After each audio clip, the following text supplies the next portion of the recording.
So most of you who have been following the news would know about what's recently unfolded between Venezuela and America and how the U.S. has taken the sitting president of Venezuela, transplanted him into New York.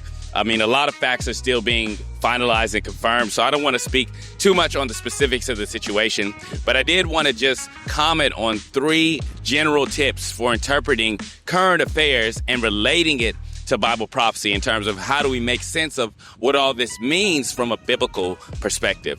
The first point is for people to realize or to accept that we need to start with the Bible, not with newspaper headlines. You know, it's so easy for us to assume that the first resource we need to turn to for learning about the future is our Twitter feed, or is the New York Times article, or any news source that you may follow in order to learn about what's happening in the world.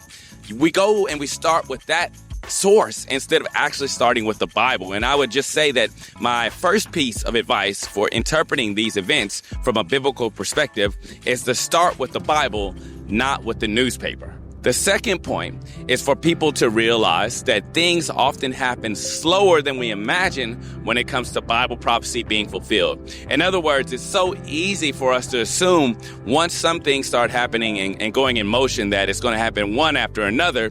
But a lot of times on the biblical timeline, things take more time than we initially imagine. And so it's important to not jump to conclusion with regard to how soon all these developments are going to finally eventuate. You know, even though in the Bible you do have some circumstances where things happen quickly, like it mentions in Revelation 18 with the destruction of Babylon, there are other situations where the timeline can drag out a bit. So tip number 2 is don't rush the biblical timeline. Don't assume too heavily that everything is going to happen as quickly as our human instincts may tell us. And the third point is just for people to remember what it says in Revelation 19:10, which is that the testimony of Jesus is the spirit of prophecy.